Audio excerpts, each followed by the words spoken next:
واش عمرك فكرتي بلي حياتك كاملة تقدر تتبدل بسبب قرار صغير؟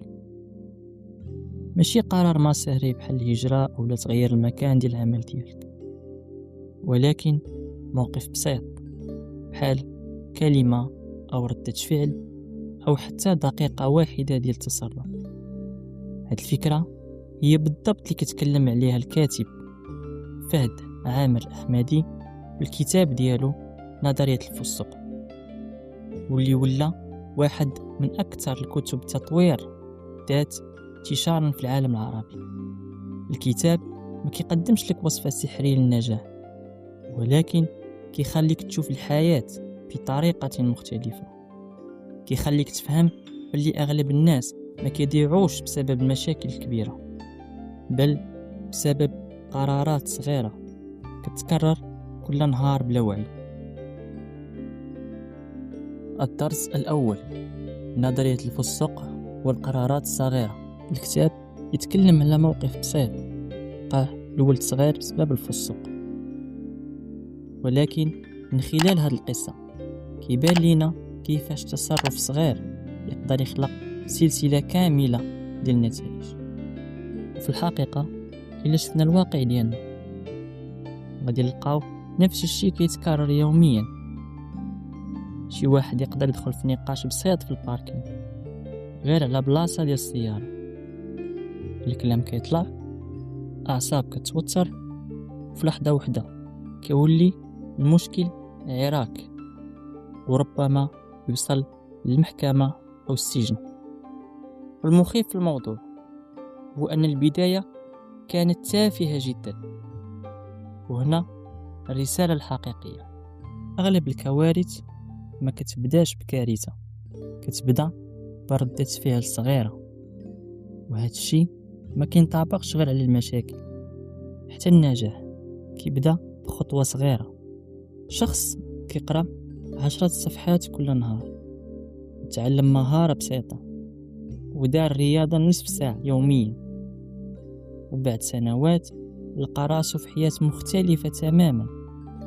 فالفرق بين الناس الناجحين والفاشلين هي عدد المرات، ماشي الذكاء.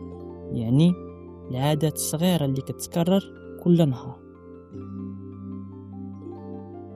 الدرس الثاني: واش عندك خطة لحياتك؟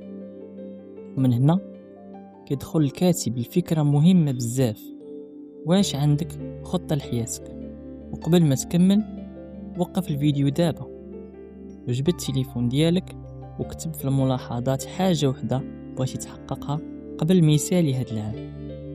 غير حاجة وحدة، إلا كتبتيها راك وليتي حسن من 90% ديال الناس اللي عايشين بلا اتجاه.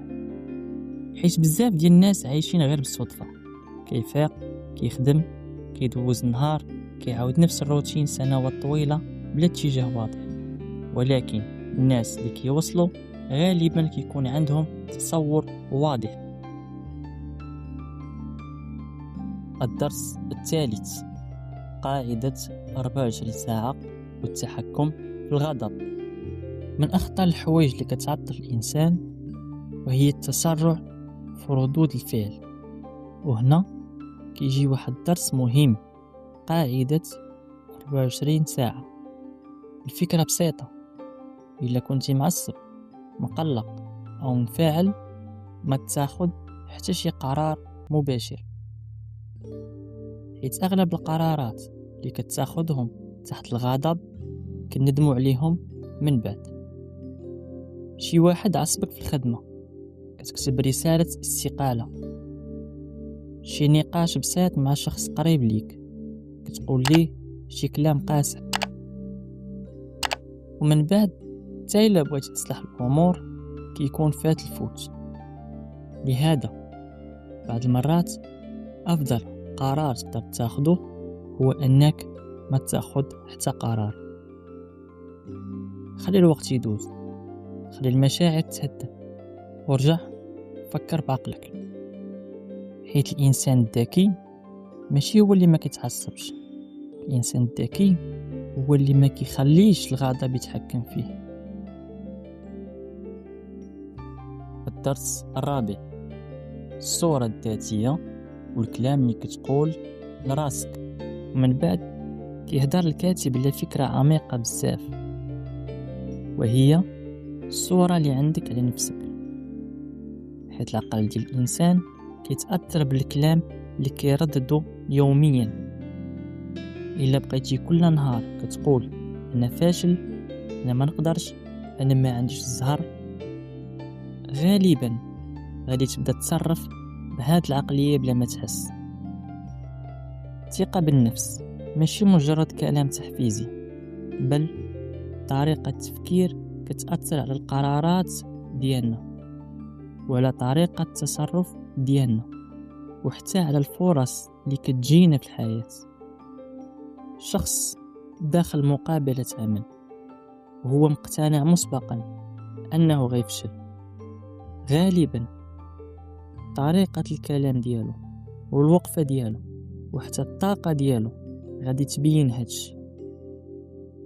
أما الشخص اللي محضر مزيان وعنده الثقة في راسو، حتى إلا ما كانش الأفضل، مرات كتيرة غيترك انطباع قوي. وهنا الفكرة المهمة، ماشي أي حاجة تتخليها غادي تحقق، ولكن طريقة التفكير كتأثر على أفعالك، وأفعالك هي اللي كتصنع النتائج ديالك. الكاتب في واحد الجزء من الكتاب كيقول لنا بلي الذكاء هو أنك تعرف بلي راك ماشي ديما ذكي، يعني تعرف أخطائك وتقبل بلي راك تتعلم. هاد التواضع الذهني هو اللي كيخليك تطور فعلا. خاتمة، حياتك كتبنى بقرارات صغيرة كل يوم. في النهاية الرسالة اللي كيحاول يوصلها لنا الكاتب بسيطة ولكن قوية.